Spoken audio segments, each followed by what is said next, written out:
할렐루야. 네. 오늘 무슨 날이죠? 지저스 데이.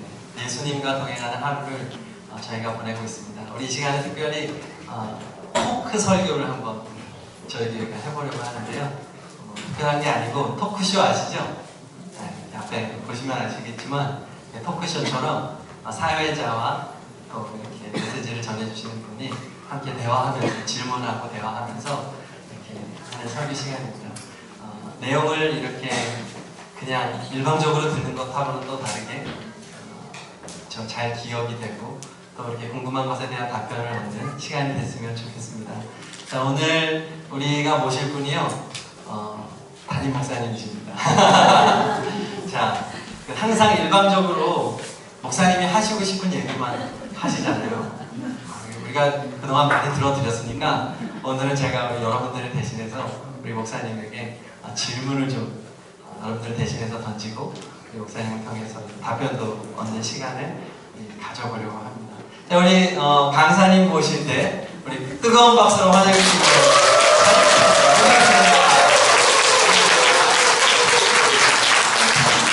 저도 하도록 하겠습니다. 쑥스럽고 좀 그렇습니다.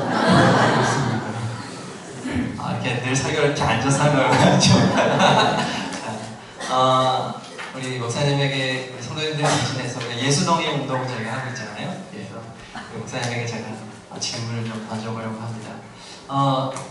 목사님이 저희 교회 2015년도 4월 25일에 부임을 하셨습니다. 지금 4년이 넘으셨는데요.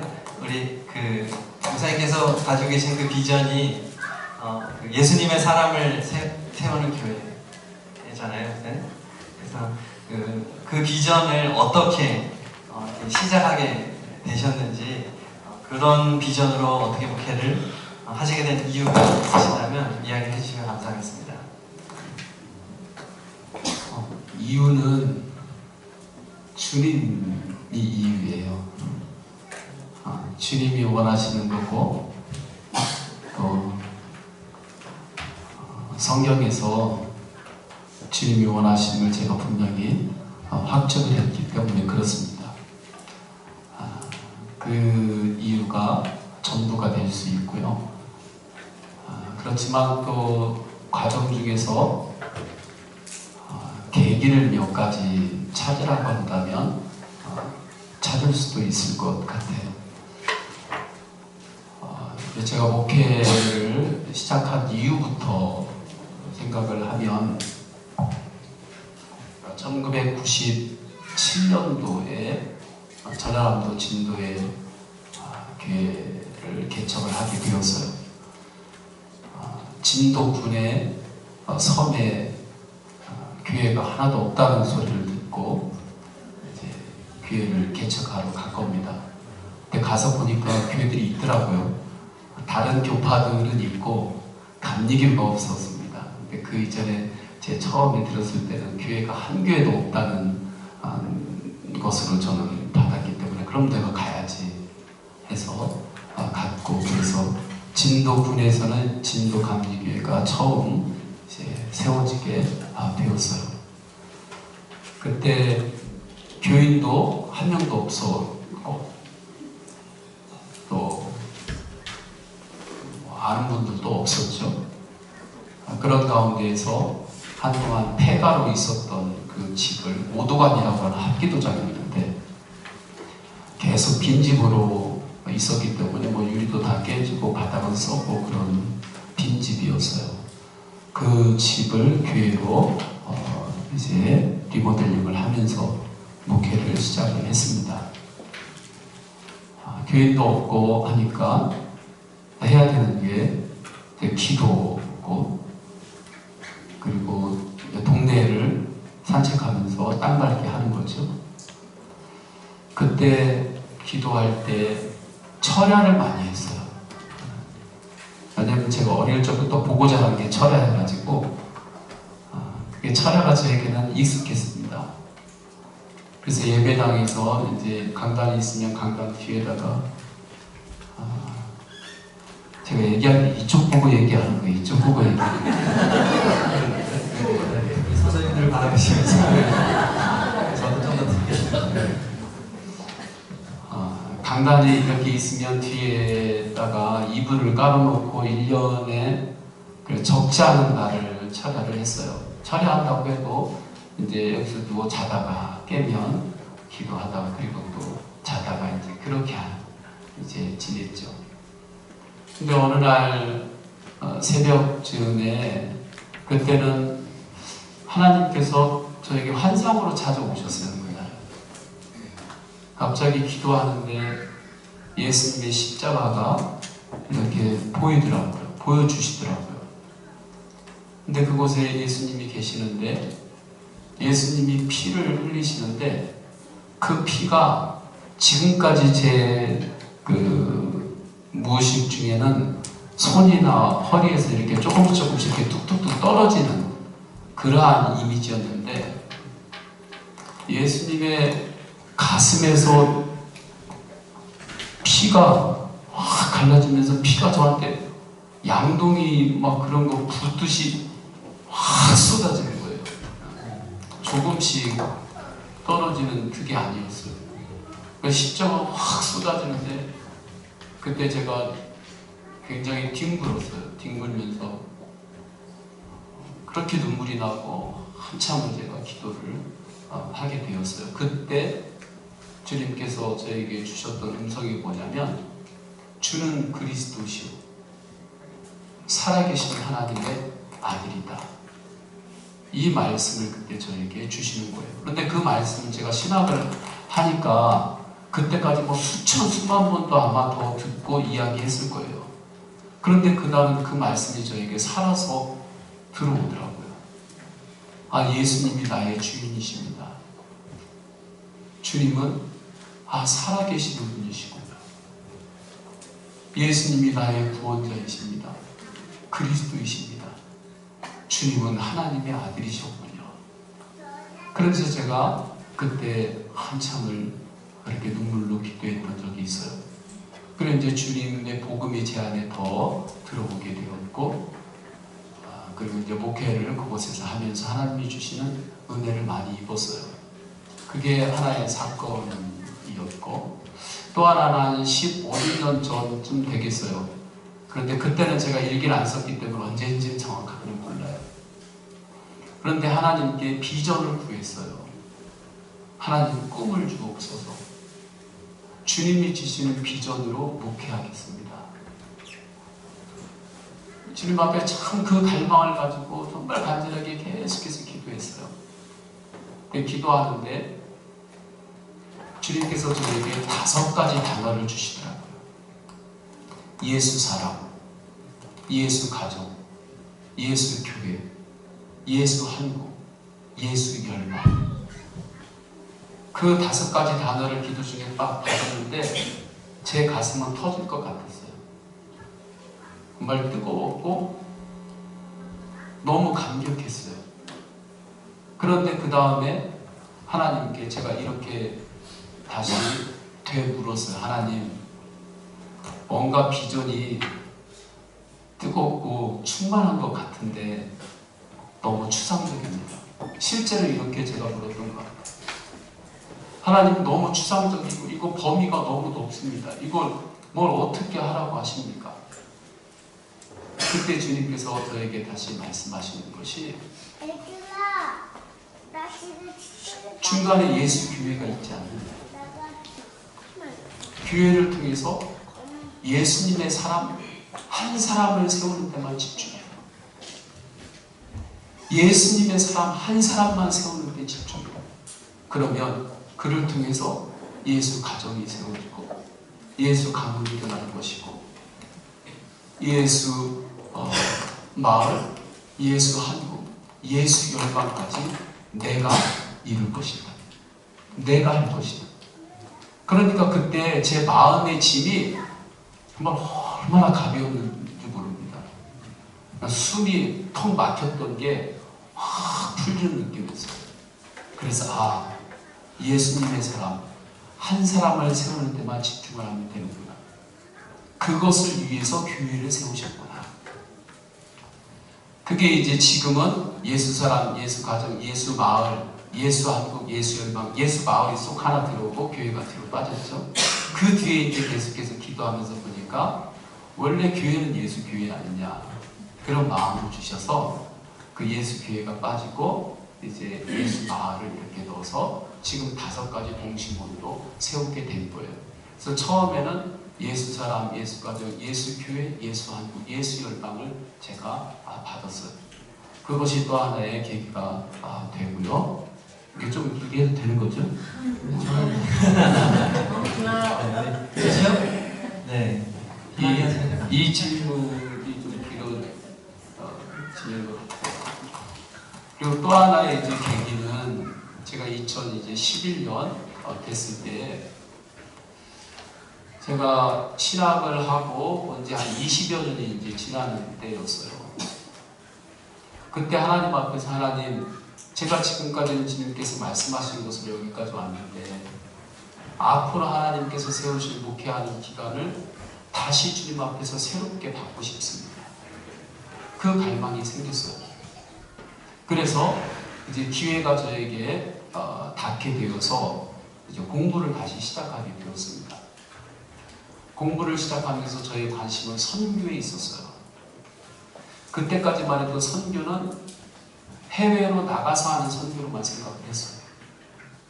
근데 제가 선교적인 교회를 세워야 되겠다, 그 마음이 있었어요.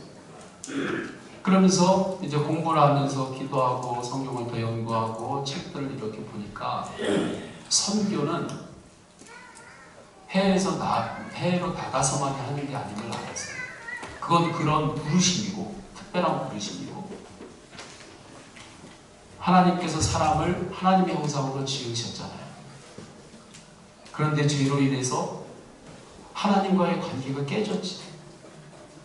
그 깨진 하나님의 관계를 다시 회복시키는 것이 선교임을 알게 되었어요. 한국교회 지금 여러 가지 문제들도 여기에 있다는 것을 알게 되었어요. 주님과의 관계 회복입니다. 그러면 주님과의 관계 회복을 어떻게 할 것인가? 그때 제가 논문을 쓰면서 3가지를 만나게 되었습니다. 성경에 있고 또 기독교 역사 가운데서 검증된 영적인 길이었는데, 하나가 영성일기고 하나가 기도고 또 하나가 큐티였어요. 넥티오 디비나라고도 전통적으로 이야기하는데, 그 3가지를 제가 만나서 이 3가지를 통해서 우리가 하나님과의 관계가 회복되는 그 길로 갈 수 있다. 그러니까 성화의 길을 갈 수 있다는 거예요.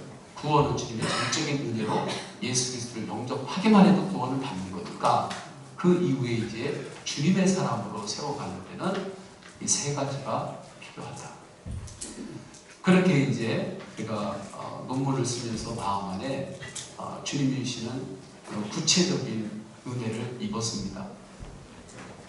그리고 또 하나 이제 계기는 이제 그 영성일기와 이 예수님과의 관계 회복을 논문을 쓰면서 준비를 하는데, 영성일기 세미나라고 하는 것이 이 광고에 나왔어요. 그것이 선한목자교회에서 유기성 목사님이 하는 영성일기 세미나가 있다고 나온 거예요. 저는 너무나 반가웠어요. 그래 좋다. 여기 가서도 한번 내가 배우고 논문을 쓰는데 그것을 잘 적용해서 써야 되겠다. 그리고 영성일기 세미나에 갔는데 그 내용이 지금까지 저에게 주신 하나님의 인도하심하고 너무 똑같은 갈망이 있었던 거예요. 그래서 저는 너무 기뻤어요. 그 세미나에 참석하신 분들이 몇백 명이 계셨는데 다들 힘들다 하는 분도 계시고 그랬는데, 저는 그때 너무 감격해가지고 주님만을 사모하고 갈망하는 분들이 이렇게 많이 있었구나, 나라에. 그게 너무 기뻤고, 그리고 이런 좋은 선배가 계셔서 너무 감사해요. 이 길을 먼저 가셨던 선배님이 계시구나. 그러면서 이제 그 과정 가운데 너무나 현대 그 목회에 잘 적용한 부분들이 탁월하게 있었어요.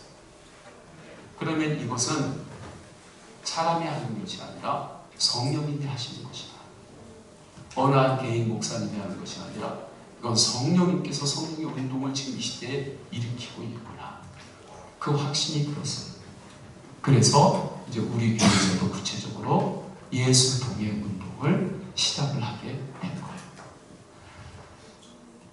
네, 우리 좀 길게 말씀해 주셨지만 굉장히 중요한 것 같아요. 왜냐하면 이게 저희 뿌리거든요. 그래서 저희 교회가 예수 동행으로 나아가는 그 어떻게 이렇게 나아가게 되느냐, 그게 목사님의 인생이거든요. 사실 목회적인 이런 이야기들, 사실 진도 이야기 같은 경우는 저는 처음 들었는데 우리 그런 이야기들이 상당히 좀 도움이 되는 것 같습니다. 제가 살짝 정리해봤는데 우리 진도에서 제가 봤을 때는 그 바울을 만나 주셨던 것처럼 우리 하나님께서 우리 목사님을 인격적으로 주님께서 만나 주셨던 경험, 또 주님께서 주셨던 그 5대 비전 동심원, 그리고 논문을 쓰시는 과정 중에 주님의 그 인도하심, 그리고 영성인기 세미나, 이 네 가지의 그 굵직한 흐름을 통해서 두현 여기 마이크를 담임 목사님 마이크를 바꿔주면 좋겠습니다. 네. 이런 큰 흐름에 따라서 우리가 이런 과정을 가고 있다는 걸 성도님들이 아시면 좋을 것 같고요. 두 번째로요, 목사님 우리 그 성도들이 이제 예수동행 얘기 많이 듣는데 그러면 이게 좀 막연할 수가 있습니다. 그래서 구체적으로 예수동행을 하는 성도라면 어떻게 살아가야 되는지 좀 구체적으로 좀 정리를 해서 좀 알려주시면 좋겠습니다. 예수동행 운동은 그냥 너무 쉬운 거예요.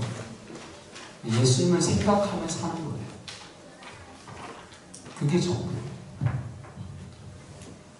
그러니까 우리가 예수님을 너무 생각 안 하고 살았던 거죠. 주일날 예배 드리고 월요일날 세상으로 나가면 하루에 어떤 경우는 예수님을 한 번도 생각을 안 하다가 그냥 화요일을 맞이하는 것도 있고, 또 새가족 제가 교육할 때 훅탁교인이 있다고 제가 얘기하거든요. 네, 훅탁교인. 그거 뭐냐면 주일에 이제 교회 오야 되는데 그때 성경을 이제 찾는 거죠. 이제. 어디 있지? 그때 예수님 다시 생각하는 거예요. 월요일부터 토요일까지 예수님 생각 않고 살다가, 그러니까 성경이 어디 있는지 몰라요. 그러다가 겨우 찾아요. 근데 찾았는데 그 성경 위에 먼지가 쌓여 있는 거죠. 그래가지고 입으로 하고 먼지를 날려요. 근데 이게 입으로 날린다고 먼지가 완전히 날아가지 않잖아요. 그러니까 탁탁탁 털고서 그리고 이제 성경을 이제 들고 오는 훅탁교인이 있다고 이야기하는데, 우리가 이렇게 신앙생활을 하는 경우들이 많았다는 거예요. 예수님을 월요일부터 토요일까지 일상에서는 한 번도 생각하지 않고 있다가 주일날 주님 앞에 교회에 올 때만 생각하는 거죠. 그래서 예수 동행 운동은 그냥 매일마다 예수님을 생각하면서 살자는 거예요. 그래서 어느 분이 이제 성도님들에게 요즘 운동 열심히 하냐고 그러면 무조건 운동 열심히 한다고 하세요. 무슨 운동 열심히 하냐고. 예수 동행 운동 열심히 한다고. 그래서 예수님을 생각하며 사는 거예요. 그런데 이 생각이 그렇게 쉽지 않아요. 이 시대가 그래요. 그것을 영적 싸움이라고 성경에서는 말하는 거예요. 그럼 예수님을 생각하며 살 수 있도록 돕는 은혜의 통로가 필요한데 그것이 큐티예요. 그래서 주보에 항상 큐티 본문을 실는 거죠. 말씀을 항상 묵상하고 말씀을 통하여 주님을 바라보고 주님과 동행하는 거죠. 그리고 또 기도하는 거죠.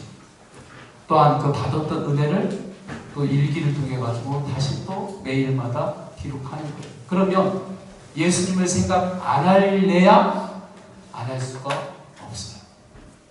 그렇게 한마디로 예수 동행 운동은 예수님을 생각하면서 사는 운동이다. 그렇게 정의를 할 수 있겠습니다. 그래서 그 세 가지가 그 큐티, 기도, 일기, 이렇게 정리하면 좀 좋을 것 같습니다. 큐티와 기도와 일기로 예수님을 생각하는 그런 성도, 그것을 우리가 구체적으로 좀 작품하면 좋을 것 같고요. 자, 그러면은 우리 목사님 우리 동행일기, 예수 동행일기 목사님 매일 쓰시죠? 거의 매일 있어요. 네, 목사님 거의 매일 쓰시는데 그렇다면 목사님께서는 동행일기 어떻게 쓰고 계신지 말씀을 좀 해주시죠. 저는 지금 말씀을 드린 그 내용을 쓰는 거예요. 제가 큐티를 한 말씀에서 받은 은혜의 말씀을 이렇게 기록하고, 그때도 주님께서 주신 그 마음들이 있잖아요. 그것을 그대로 기록하고, 그리고 오늘 하루 지냈으면 오늘 하루 지내면서 내가 이렇게 사는데 이때 예수님이 이렇게 나에게 함께 하셨음을 생각하는 거죠. 그것을 그곳에 기록하고, 그리고 끝에 꼭 기록하는 것이 감사 3가지 이상을 꼭 찾아서 기록해요. 감사 3가지. 네. 그렇게 기록하면 끝이에요. 네. 그 큐티에서 주님과 함께 했던 이야기, 그리고 마지막으로 감사 이야기 얘기해 주십니다. 자, 그러면요, 목사님 그 예수동행을 하면 이 운동을 통해서 우리가 목표하는 게 사람을 변한다 이거잖아요. 그렇다면은 그 목사님 스스로가 이 동행일기를 쓰시면서 목사님 본인이 어떻게 변화되셨는지 그 이야기를 좀 나누시면 좋겠습니다. 예수 동행 일기를 쓰면서 가장 큰 유익은 저예요. 제가 큰 은혜를 받았어요. 근데 드러나는 것으로 하나를 이렇게 뽑자면, 제가 목회를 할 때 영적으로 이렇게 에너지를 확 쏟은 다음에 그 다음에 틈이 목회자에게는 위험한 순간이에요. 여러분은 잘 모를 수도 있어요. 예를 들어서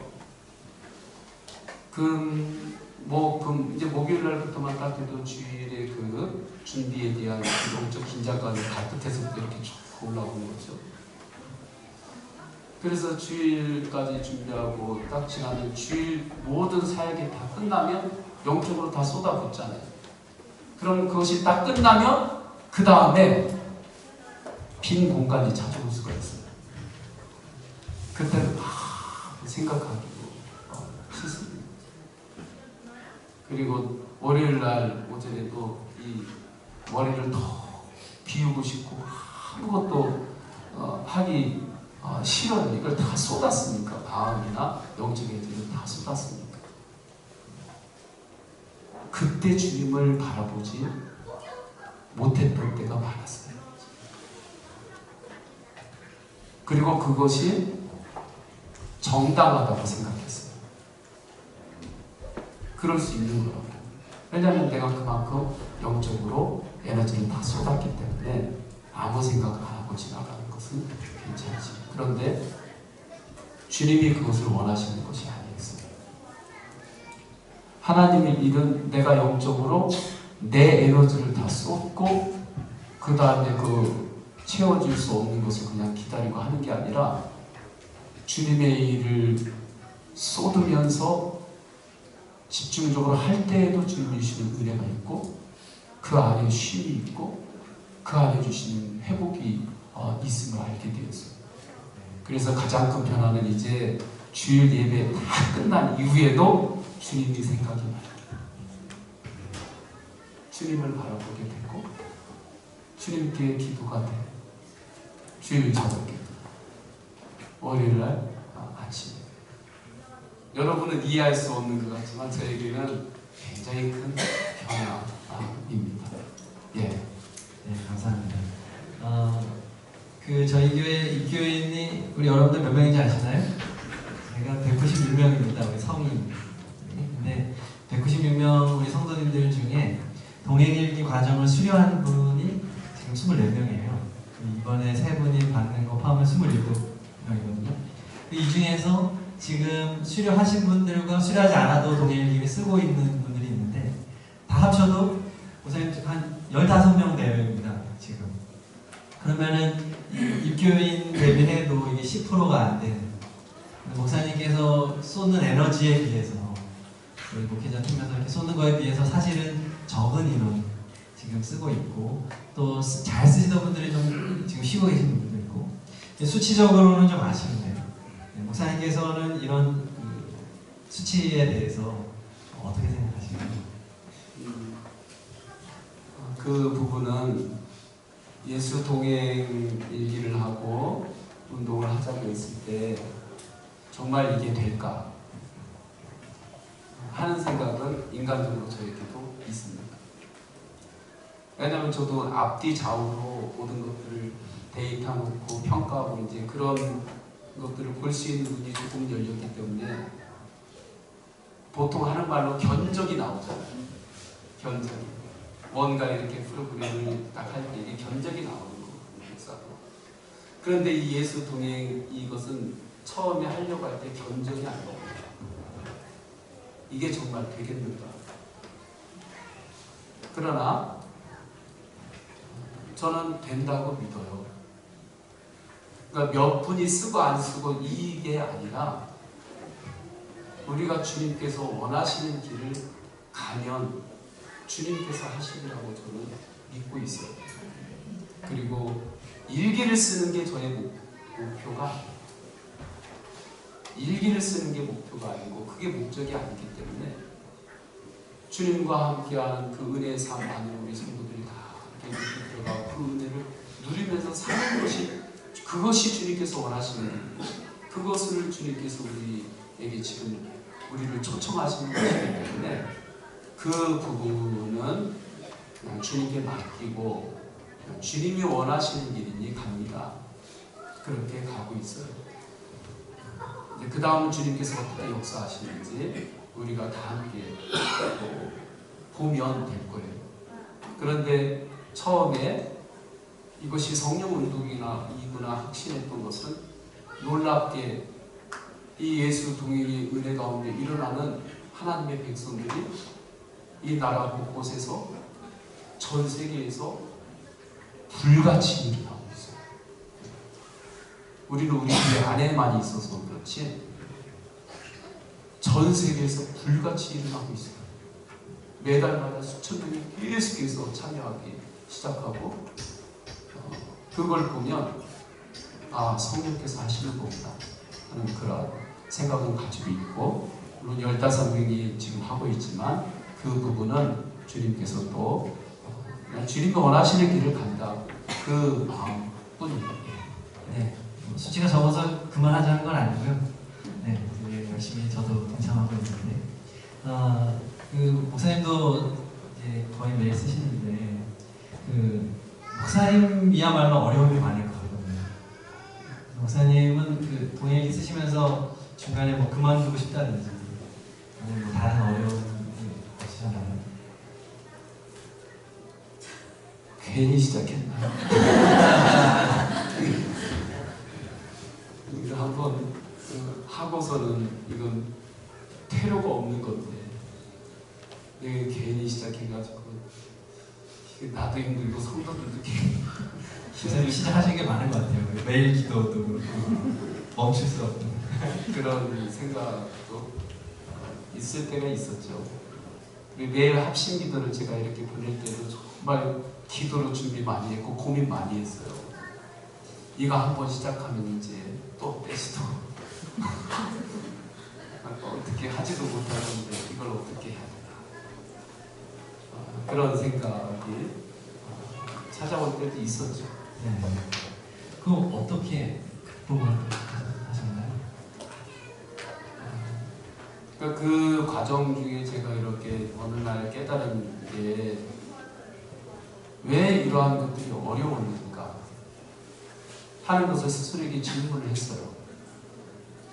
그 어려웠던 이유는 뭐냐면 제가 매일 명성 일기를 쓰는 것이 어렵다고 이미 결론을 내놓고 하고 있어요.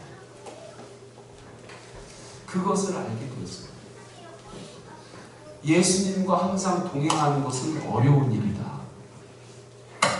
주님을 매일마다 바라보며 주님의 은혜를 주님 앞에 고백하고 기록하는 것은 힘든 거다. 안 되는 거다. 그렇게 제가 결론을 내놓고 하니까 이것이 힘든 거구나 하는 것을 깨달았습니다. 창세기 그것이 해결이 된 것이 창세기 말씀을 더 묵상을 하는데 하나님께서 하나님의 형상으로 사람을 창조하셨다 말씀하셨잖아요. 그것을 보는 순간 저는 확 열리는 거예요. 아, 하나님과 항상 동행하는 것이 어려운 게 아니구나. 이게 원래 내 모습이구나. 원래 내 모습이니까 주님과 항상 동행하는 것은 자연스러운 것이야. 안 되는 것을 내가 억지로 하려고 하는 것이 아니지. 말씀을 통하여 그 생각이 바뀌어서. 그러니까 주님과 동행하는 것이 이제 저에게 마음으로 그렇게 다가온 거예요. 아, 쉽다. 주님과 동행하는 것은 안 되는 걸 어떻게든지 훈련을 해가지고 내 몸에 붙이는 게 아니라 원래 자연스러운 나의 모습이었지. 그런데 이것이 왜곡이 된 것이지. 다시 주님 앞에 그렇게 편안하게 나가야 되겠다 한 뒤로 이제 동행의 길을 더 기쁨으로 시작했어요. 그러니까 그 예수동행 일기가 어떤 하나의 프로그램이나 현대 교회에서의 좀 탁월한 어떤 하나의 목회 방안이 아니라 하나님이 우리를 지으셨던 그 어떤 자연스러운 창조의 섭리 가운데에서 이걸 쓸 수 있게 만들어졌다. 이거를 깨달으셨다는 말씀이시죠? 그렇죠. 이건 네. 어려운 게 아니고 어려운 게 아니다. 쉽다. 네. 저에게도 지금 굉장히 도움이 많이 되었습니다. 힘들었다가 아니고요. 자, 그런데요, 이게 솔직히 정말 솔직히 우리가 예수님과 동행해야 되는 거 알고 큐티해야 되는 거 알고 또 일기도 쓰고 기도 1시간 하면 얼마나 좋습니까? 좋다는 거는 어떻게 보면 인정을 하고 사는데 그런데 이제 요즘 성도님들이 너무 바쁘잖아요. 여러분들 어떠세요? 바쁘시죠? 바쁘세요. 다 하는 게 좀 부담으로 다가올 수도 있습니다. 또 직장, 가정 이렇게 정신없이 살아가는데 특별히 이 젊은이들이잖아요. 이렇게 청년들이라든지 청장년, 젊은 분들이 정말 바쁘게 지내면서 운동에 동참하는 것이 좀 힘들다고 느낄 수 있는데 목사님께서 그런 이들을 위해서 조언의 말씀을 좀 해주신다면 어떤 말씀이 있을까요? 이 시대가 정말 바쁩니다. 그래서 그 바쁜 것에 대해서는 누구나 이유를 제기할 수 없을 정도의 시대죠.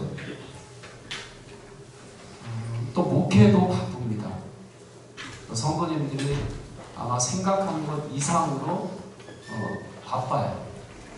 아마 저하고 한 달이나 일주일을 저하고 24시간 쭉 함께 생활을 해보면 제가 24시간 시간을 어떻게 쓰고 있는지 보면 조금 놀랄 수도 있을 거예요. 이렇게 바쁩니다. 근데 바쁜 가운데서 어떻게 일기를 쓰고 할 수 있겠는가? 시간이 없어서 못하겠다. 충분히 공감이 가요. 그렇죠? 그런데 그때 우리가 먼저 점검해 보아야 할 것이 있습니다. 오늘 1부 설교 때는 말씀을 전했고 2부 때는 말씀을 못 전했는데 제일 먼저 내 시간이 지금 어떻게 쓰여지고 있는지 그것을 영적으로 한번 분별해 볼 필요가 있어요. 정직하게. 내 쓰고 싶은 시간 다 쓴 다음에 나머지 시간 가지고 영성일기를 써야 되겠다 하니까 어려운 거예요. 그런데 내가 쓰고 싶은 시간들이 어디로 쓰여지는지 이렇게 보게 되면 많은 경우가 커피 마시고 또 인터넷하고 뉴스 보고 스마트폰으로 자료 정보 검색하고 또 사람들 만나고 여기에 시간들이 많이 쓰여질 경우가 많아요. 저도 그랬어요. 요즘은 스마트폰에 그 하루에 그 스마트폰을 본 총량 시간이 다 나오거든요. 그런 프로그램이 그런 그 앱이 있더라고요. 있어요. 어떻게 어느 날 내가 스마트폰을 하루에 얼마나 많이 사용을 하지? 그래서 그것을 한번 측정해 봤어요. 제가 스마트폰을 많이 사용하는 사람은 아니거든요. 이렇게 뭐 게임을 하고 뭐 그러지는 않아요. 예전에 게임을 끊었어요. 그렇게 많이 그렇게 하진 않아요. 그런데도 하루 어느 날은 스마트폰에 쓴 하루 축적된 시간이, 죄송해요 목사가 이렇게 시간을 보냈어요. 1시간 반. 좀 쉬는 날은 2시간까지 된 걸 제가 한번 봤어요. 아니 이게 도대체 무슨 일이냐. 저는 어떻게 해요?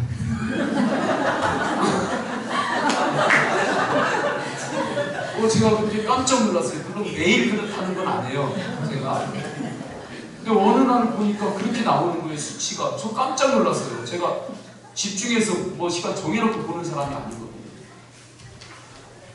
그러면서 보니까 제가 페이스북 그 동료 목회자들하고 그거 이렇게 나눈다고 하면서 거기에서 보고, 그것도 보다 보면 거기에 또 누가 또 영상 올린 게 있으면 그걸 또 보고 은혜 받아서 그것 하면 또 옆에 또 무슨 영상이 또 나와.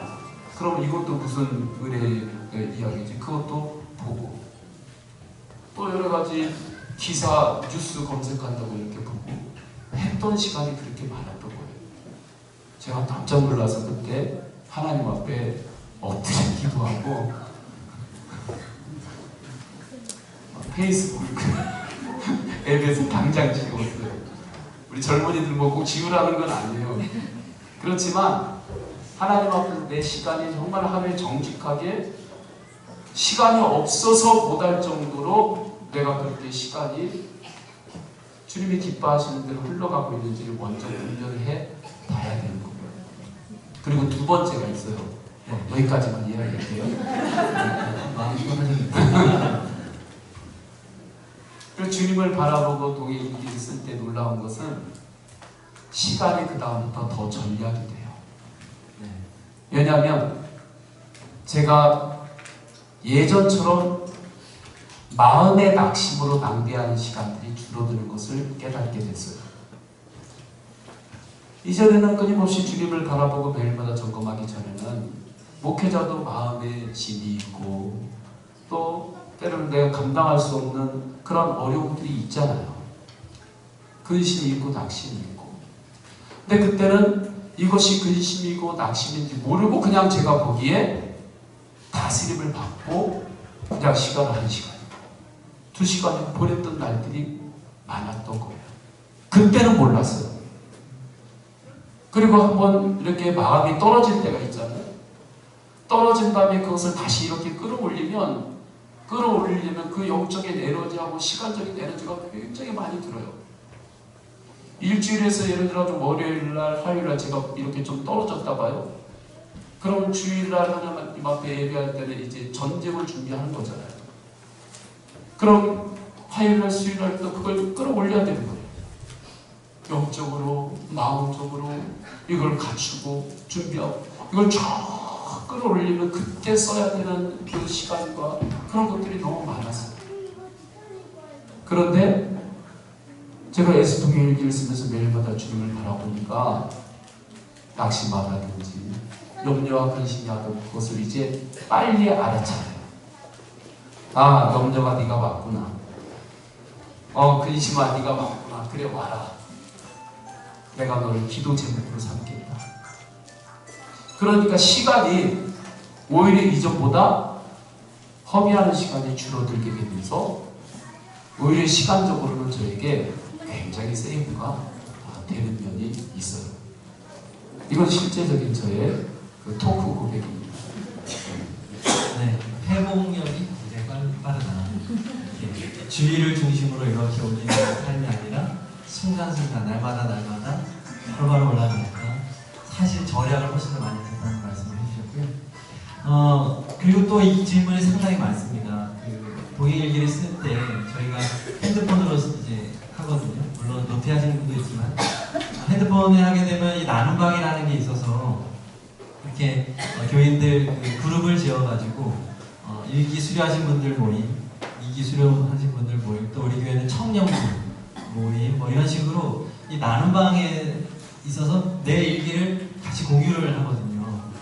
같이 공유를 할 때 많이 보는 문화가 아니잖아요. 사실 어려부터 선생님이나 뭐 보지 일기를 공유한다는 것에 있어서 좀 부담이 되거든요. 많이 느끼는 분들이 있습니다. 그래서 이것 때문에 시작을 못하는 분도 있고요. 그래서 그런 분들에게 이제 좀 오픈되어지고 함께 나누는 것이 부담되어지고 이런 분들에게 좀 조언의 말씀을 해주시면 좋겠습니다. 네. 그 충분히 공감이 가고요. 저도 그 부분이 처음에 어려웠던 부분이에요. 해결하는 방법은 첫째는 예수 동행 일기를 쓰는 이 과정에 보면 비공개를 할 수 있는 게 있어요. 비공개. 그래서 아무한테도 나누지 않는 거예요. 그냥 나만 보는 거예요. 그냥 나 혼자만 일기 쓰고 나만 볼 수 있으니까 그것이 그렇게 부담이 되시는 분들은 그냥 공개하지 말고 그냥 나 혼자만 일기를 쓰고 나 혼자만 보시면 돼요. 너무 좋은 방법이에요. 그 부분이 어려움이 있기 때문에 또 많은 분들이 비공개로 자기 혼자만 일기를 쓰고 하시는 분들이 있어요. 그건 괜찮아요. 그리고 또 하나는 이제 함께 나누는 건데 나눔의 유익이 있어요. 제가 처음에 우리 목사님의 이 방금 질문을 듣고 이 이야기가 떠올랐어요. 제가 함께 예수 동행 일기로 우리 부목사님하고도 일기를 나눈다. 또 성도들하고도 일기를 나눕니다. 장로님도 제 일기를 볼 수가 있습니다. 그랬더니 저를 이렇게 아끼는 목회 선배님이 저에게 정말 진지하게 이렇게 이야기하셨어요. 그거 위험하다고. 남 목사 위험해. 그렇게 했다가 남 목사 큰 위험에 빠질 수도 있어. 그거 하지 마. 목회는 그렇게 열고 하는 게 아니야. 좀 닫고 하는 거지.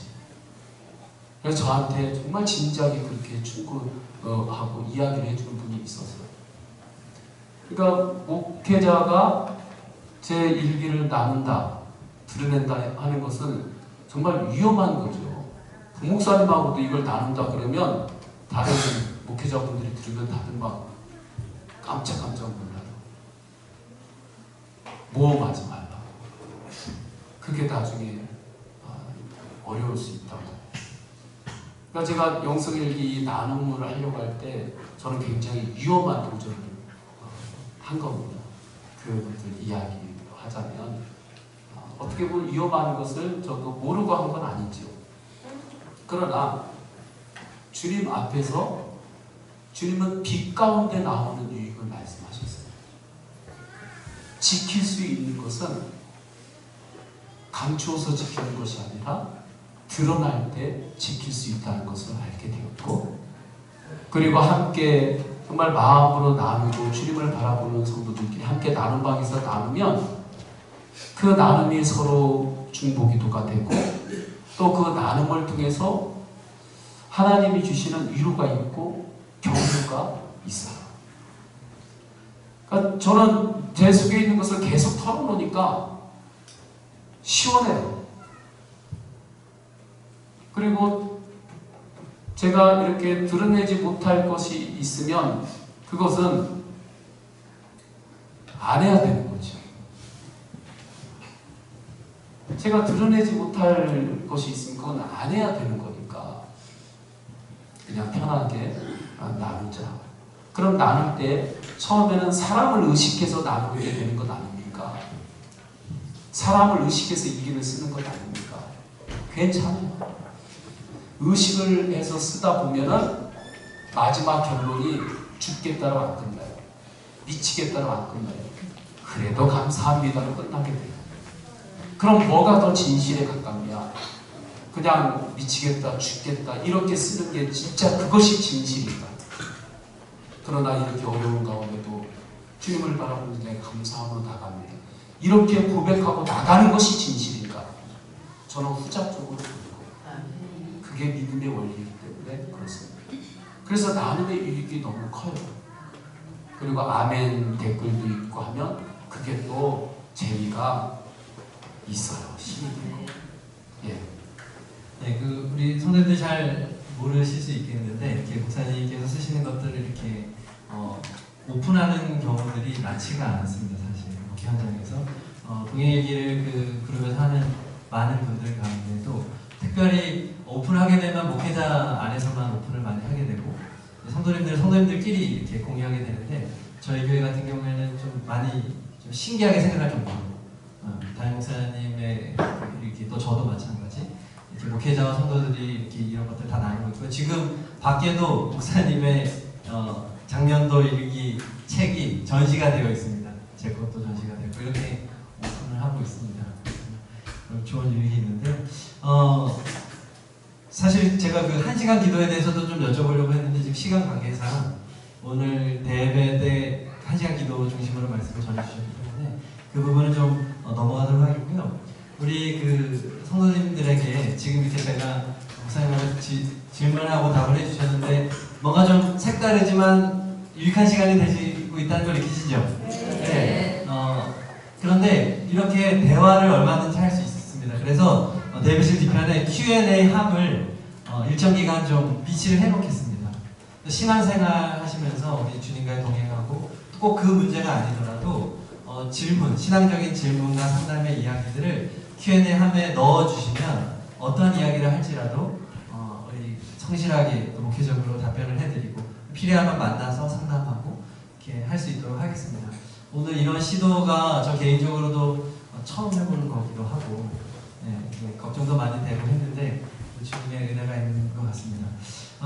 그럼 이제 마지막으로요 우리 목사님께서 오늘 말씀도 정리해 주시고 예수동행에 대해서 이렇게 정리해 주시면서 이 말씀을 짧게 전해 주시는 것으로 이 시간을 마쳤으면 좋겠습니다. 우리 특별히 요건 전하시고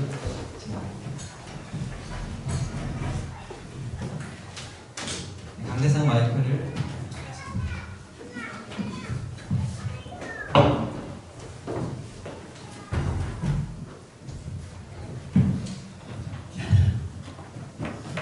저는 인사하고 들어가겠습니다.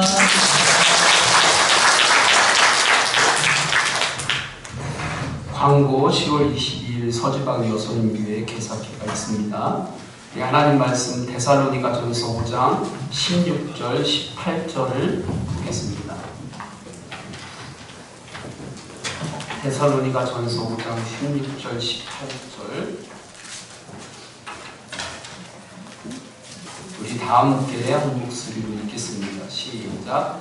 항상 기뻐하라, 쉬지 말고 기도하라, 범사에 감사하라. 이것이 그리스도 예수 안에서 너희를 향하신 하나님의 뜻이니라. 아멘. 주님과의 동행은 변화의 시작이에요. 사도 바울이 예수님과 만나고 동행하기 이전의 인생과 그 이후의 인생이 완전히 다르죠. 제가 함께 나눈 이야기입니다. 우리 안에는 왜곡된 행복 프로그램이 계속해서 작동이 돼요. 그 왜곡된 행복 프로그램을 어떻게 깔리냐면 이 땅이 죄가 많기 때문에 그 상태 안에서 우리의 깊은 곳에서 깔리는 게 있고 죄인이기 때문에 그리고 또 하나는 어렸을 때부터 이 죄된 이 세상 안에서 여러 가지 심리적으로 여러 상황들 세상적인 그런 이 기준 내에 자라면서 이렇게 해야 행복하지 하는 그 프로그램이 점점 깔리기 시작하는 거예요. 그래서 이것이 계속해서 작동이 돼요. 그런데 이것이 작동이 되고 이것을 계속해서 따르면 그 사람은 절대 행복할 수 없어요. 감사로 살 수가 없어요. 교만으로부터는 감사지 정말 주님으로부터는 감사로 살 수가 없어요. 영원한 소망으로 살 수가 없어요. 왜 많은 성도들이 주님 앞에서 예배하고 은혜 받고 왜 세상에 들어가가지고 또다시 세상 사람과 똑같이 된다, 삶이 안 바뀐다 왜 이야기를 하는지 아십니까? 세상에 또 나가면 또다시 내 안에 있는 세상적인 행복 프로그램이 또 내 안에서 작동이 되기 때문에 그래요. 그것이 새롭게 하나님 주시는 말씀과 은혜 안에서 새롭게 내 안에 깔리고 그 은혜의 이 움직임 그것이 작동이 돼야 돼요. 그럼 그 은혜가 처음 깔리기 시작하는 것, 그 씨앗이 처음 심어지기 시작하는 것은 예수님을 영접하는 그 순간이에요. 할렐루야. 그때 온전히 주님께서 찾아오신 거예요. 그런데 온전히 찾아오신 주님의 그 은혜가 내 안에서 실제가 되고 작동이 되려면 끊임없이 주님을 바라보며 나아갈 때 말씀의 행복 프로그램이 작동이 되는 거예요. 그때 예수님이 응답이고 예수님으로 기뻐하고 예수님으로 만족하고 예수님으로 감사하고 예수님으로 소망 가운데 사는 그 은혜의 문이 확 열리는 거예요. 그 뿌리가 영이에요. 성령, 말씀. 기질이나 성격이 바뀌는 것이 그게 영성의 뿌리가 아니에요. 심리학이나 그런 데서 이야기하는 어떤 성품이나 뭐 MBTI나 그런 게 아니에요. 그것보다 더 깊이 들어갈 때 주님이 주시는 하나님의 대상인 그 영이 있어요. 그곳에 주님의 은혜가 임하고 주님의 말씀이 임하고 그 주님과 동행하는 은혜 안에 우리가 거할 때 이제는 성품이나 다른 영역은 열매인 거예요.